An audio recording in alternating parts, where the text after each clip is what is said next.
Les épouses les plus heureuses que tu connaisses sont soumises. Et les hommes les plus heureux sont dominants. Et je vais t'expliquer pourquoi. Il n'existe qu'une seule dynamique de couple dans laquelle l'homme et la femme s'épanouissent réellement ensemble. Et c'est précisément celle qu'on vous a appris à détester. Observe les couples autour de toi. Ceux qui se disputent sans arrêt, ce sont deux personnes qui se battent pour savoir qui détient réellement le pouvoir. Chaque décision devient une négociation et chaque désaccord devient une bataille. Il y a deux leaders enfermés dans une lutte de pouvoir et leur système nerveux n'a jamais un seul jour de répit. Maintenant, regarde les couples qui semblent paisibles, ceux avec qui tout paraît simple. Lui, il guide et elle fait confiance. Lui décide et elle suit.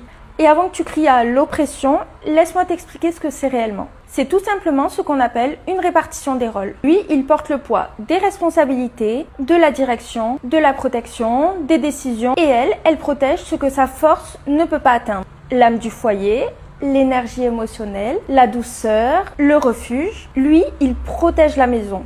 Et elle en fait un foyer. Maintenant, enlève un des deux rôles. Et tu obtiens deux mains sur le même volant. Et cette voiture, elle finit droit dans le fossé. C'est exactement ce que la plupart des gens ne comprennent pas. L'attirance naît de la polarité. Le masculin et le féminin, c'est comme deux aimants. Ils s'attirent parce qu'ils sont différents. Et quand ils deviennent identiques, ils se repoussent. C'est exactement pour ça que beaucoup de couples finissent par simplement devenir des colocataires avec un crédit immobilier sur le dos. Et c'est aussi pour ça que tant de couples qui se disent à égalité ne se touchent plus depuis des mois. Ils n'ont pas détruit leur amour, ils ont perdu leur polarité. Alors non, une relation de couple ne se répare pas simplement en faisant une thérapie. Il faut rééquilibrer la relation. Lui guide et elle suit. C'est aussi simple que ça.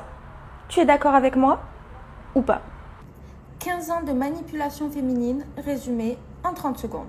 Elle crée le chaos, puis s'étonne de ta réaction. Voici comment le jeu fonctionne. Étape 1, elle crée une tension émotionnelle. Étape 2, elle attend ta réaction, comme si elle savait ce qui allait se passer. Étape 3, elle se fait passer pour la victime d'une réaction qu'elle a elle-même déclenchée. Elle te pique, elle te teste, elle te pousse à bout. Et le jour où tu craques, c'est toi qui passes pour le méchant. C'est toi qui devrais aller en thérapie. Beaucoup d'hommes tombent dans le piège parce qu'ils pensent qu'une dispute sert à trouver la vérité. Alors que selon cette vision des choses, il s'agit surtout de prendre le dessus émotionnellement. En gros, elle crée la tempête, puis elle reste tranquillement au milieu de l'ouragan à observer les dégâts. Et c'est là que beaucoup d'hommes perdent la partie. Les taux de divorce les plus élevés? 2 femmes. Les taux de divorce les plus faibles? 2 hommes. Les taux les plus élevés de violence conjugale? 2 femmes. Les taux les plus faibles de violence conjugale?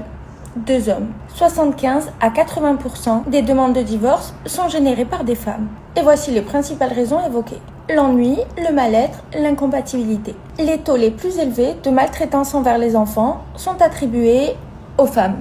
Les femmes consomment également plus de réseaux sociaux que les hommes.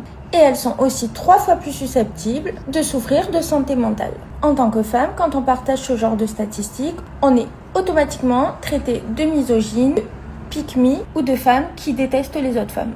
Mais heureusement, je me soucie beaucoup plus de la vérité que d'être acceptée dans une sororité. Je ne suis pas une girls. Je suis une femme qui soutient les femmes. Pour moi, cela signifie assumer pleinement la responsabilité de son propre sexe. La vérité, c'est que nous avons toutes été élevés, pas seulement ma génération, aussi celle qui nous a précédés, à constamment rejeter la faute sur les hommes. On entend souvent, si les hommes étaient meilleurs, si les hommes étaient plus masculins, alors nous serions de meilleures femmes. Mais ça, c'est une vision extrêmement infantilisante que de penser que sa propre vertu dépend uniquement des hommes ou de la société. Et avec cette mentalité, vous n'attirerez jamais les hommes que vous dites vouloir. Si vous vivez une vie chaotique en tant que femme, vous ne pouvez pas ensuite dire « c'est de la faute des hommes si je n'ai personne à épouser » ou alors « c'est la faute des hommes si mon rendez-vous s'est mal passé ».